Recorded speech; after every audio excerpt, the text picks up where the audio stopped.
Hello दोस्तों, नमस्कार। स्वागत है आपका मेरी एक और नई वीडियो में। तलाक के बाद राधिका और नवीन को आज तलाक के कागज मिल गए थे।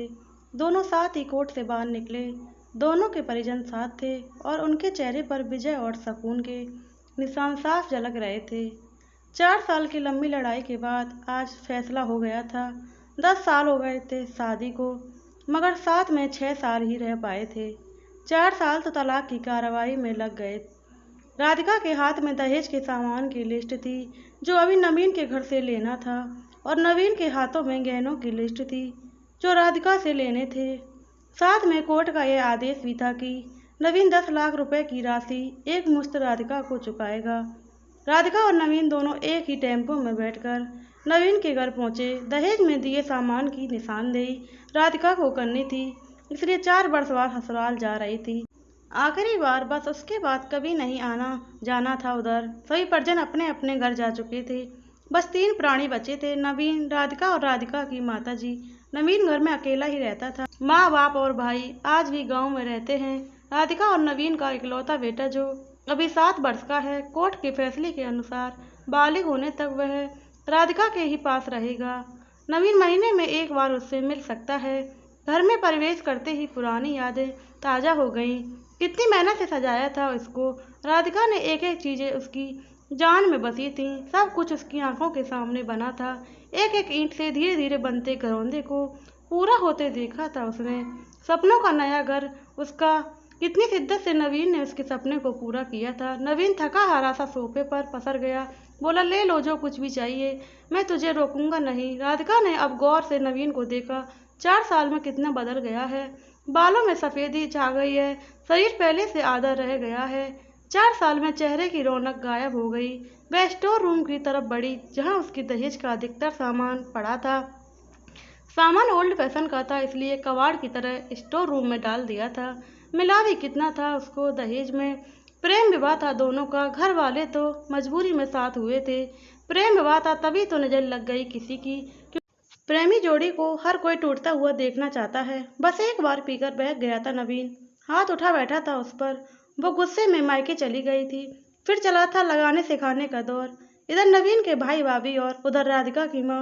नौबत कोर्ट तक जा पहुंची और तलाक हो गया। न राधिका लौटी न नवीन लाने गया। राधिका की माँ बोली, कहाँ है तेरा सामान? इधर तो नहीं दिखता, बेच दिया होगा इस शराफी ने। चुप रहो माँ। राधिका को न जाने क्यों नवीन को उसके मुंह पर शराबी कहना अच्छा नहीं लगा। फिर स्टोर रूम में पड़े सामान को एक एक कर लिस्ट में मिलाया गया। बाकी कमरों से भी लिस्ट का सामान उठा लिया गया। राधिका ने सिर्फ अपना सामान लिया, नवीन के सामान को छुआ भी नहीं। फिर राधिका ने नवीन को गहरों से भरा बैग पकड़ा दिया। नवीन ने बैग वापस राधिका को दे दिया। रख लो, मुझे नहीं चाहिए, काम आएंगे तेरे मुसीबत में। गहनों की कीमत 15 लाख से कम नहीं थी कि कोर्ट में तो तुम्हारा वकील कितनी दफा गहने गहने चिल्ला रहा था। कोर्ट की बात कोर्ट में खत्म हो गई राधिका। वहां तो मुझे भी दुनिया का सबसे बुरा जानवर और शराबी साबित किया गया। सुनकर राधिका की माँ ने नाक भौं चढ़ाई। नहीं चाहिए, वो 10 लाख भी नहीं चाहिए। क्यों कहकर नवीन सोफे में खड़ा हो गया। बस यूं ही राधिका ने मुंह फेर लिया। इतनी बड़ी जिंदगी पड़ी है, कैसे काटोगी? ले जाओ, काम आएंगे। इतना कहकर नवीन ने भी मुंह फेर लिया और दूसरे कमरे में चला गया। शायद आंखों में कुछ उमड़ा होगा जिसे छुपाना भी जरूरी था। राधिका की माताजी गाड़ी वाले को फोन करने में व्यस्त थी। राधिका को मौका मिल गया। वो नवीन के पीछे उस कमरे में चली गई। वो रो रहा था अजीब सा मुंह बनाकर, जैसे भीतर के सैलाब को दबाने की जद्दोजहद कर रहा हो। राधिका ने उसे कभी रोते हुए नहीं देखा था। आज पहली बार देखा। ना जाने क्यों दिल को कुछ सुकून सा मिला। मगर ज्यादा भावुक नहीं हुई।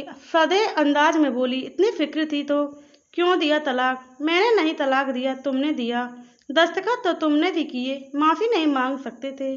मौका कब दिया तुम्हारे घर वालों ने? जब भी फोन किया काट दिया। घर भी आ सकते थे, हिम्मत नहीं थी। राधिका की माँ आ गई और वो उसका हाथ पकड़कर बाहर ले गई। अब क्यों मुंह लग रही है इसके? अब तो रिश्ता भी खत्म हो गया। माँ बेटी बाहर बरामदे में सोफे पर बैठकर गाड़ी का इंतजार करने लगी। राधिका के भीतर भी कुछ फूट टूट पड़ रहा था। दिल बैठा जा रहा था। वो सुन्न सी पड़ती जा रही थी। जिस सोफे पर बैठी थी उसे गौर से देखने लगी।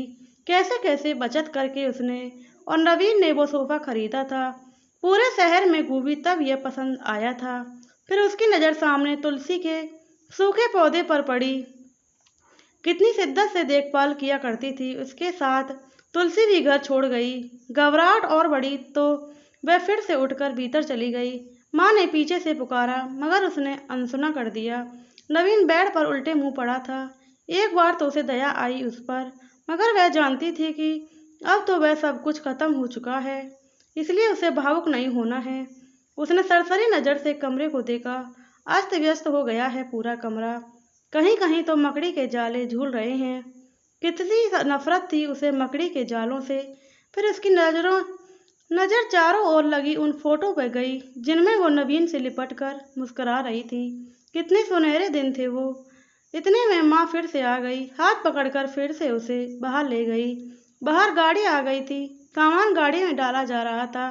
राधिका सुन्न सी बैठी थी। नवीन गाड़ी की आवाज़ सुनकर बाहर आ गया।